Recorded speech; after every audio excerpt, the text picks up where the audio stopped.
Dear student, we are going to study a chapter in a chemistry, second chapter solution. तो what is solution? तो definition लिखा हुआ है single phase containing more than one component. मतलब solution क्या होता है, कोई एक सिंगल फेज होगा जिसमें एक से ज़्यादा कंपोनेंट होंगे। फेज मतलब या तो वो सॉलिड फेज होगा, या तो वो लिक्विड फेज होगा, या तो गैस फेज होगा। लेकिन उसमें कितने कंपोनेंट होंगे? सिर्फ मोर देन वन कंपोनेंट, मतलब एक से ज़्यादा कंपोनेंट हो। मतलब एक से ज़्यादा कंपोनेंट को लेना है हमको, उसको मिक्स करना है। ऐसा मिक्स करना है कि जो उसमें फ़ेज़ आए वो सिर्फ सिंगल फेज़ आए, तो उसे क्या बोलेंगे? सोल्यूशन बोलेंगे। मतलब दो फेज़ नहीं होना चाहिए।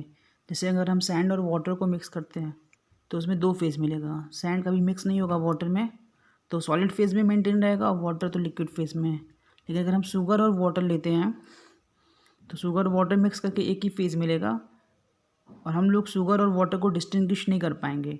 तो हमें एक ही फेज़ मिलने वाला है, कौन सा? लिक्विड। तो उसे हम लोग क्या बोलेंगे? सोल्यूशन बोलेंगे। तो सोल्यूशन में एक से ज़्यादा कंपोनेंट होंगे, लेकिन फेज़ कितना होगा? सिर्फ सिंगल होगा। चलिए आगे बढ़ते हैं। तो पहले है मैटर, है ना?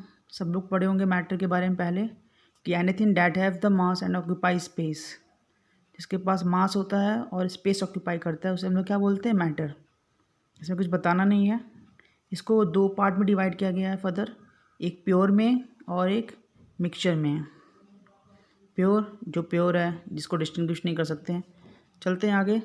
मिक्सचर को फर्दर दो में क्लासीफाई कर रहे हैं, एक हेट्रोजीनस मिक्सचर होगा और एक क्या होगा? एक होमोजीनस मिक्सचर होगा। तो मिक्सचर क्या होता है? तो अगर हम लोग दो मिक्सचर है ना, इसका डिफिनेशन क्या दे सकते हैं? अगर हम दो या दो से ज़्यादा, टू और मोर, ठीक है, केमिकली नॉन रिएक्टिंग, मतलब दो या दो से ज़्यादा अगर हम कंपोनेंट लेते हैं, लेकिन केमिकली कैसे होना चाहिए? नॉन रिएक्टिंग होना चाहिए, ठीक है। टू और मोर, ठीक है, केमिकली क्या? Non reacting. केमिकली क्या होना चाहिए? नॉन रिएक्टिंग होनी चाहिए। अगर हम उनको मिक्सअप कर रहे हैं तो क्या बनेगा? हमारा मिक्सचर बनेगा। मतलब दो या दो से ज़्यादा कंपोनेंट होंगे केमिकली, ठीक है, लेकिन वो कैसे होना चाहिए? Non reacting in nature. इस पर फोकस करिए कि नॉन रिएक्टिंग होनी चाहिए, तभी मिक्सचर फॉर्म होगा। ये दो टाइप के हो सकते हैं, हेट्रोजीनस और होमोजीनस। दोनों में डिफरेंस क्या है? जो हेट्रोजीनस होगा उसमें एक डिस्टिंक्ट फेज होगा, मतलब फेज दोनों अलग अलग होंगे। जैसे सैंड एंड वाटर, है ना? तो सैंड किस फेज में होगा? यहाँ पे सॉलिड फेज में होगा, और हमारा जो वाटर होगा किस फेज में होगा?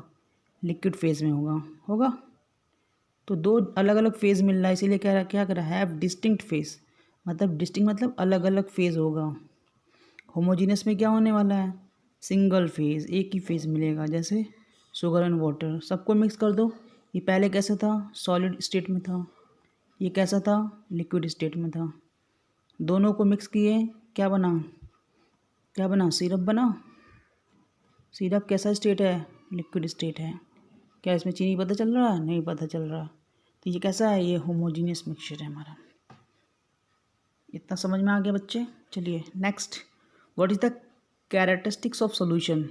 सॉल्यूशन का क्या क्या कैरेक्टरिस्टिक्स होगा?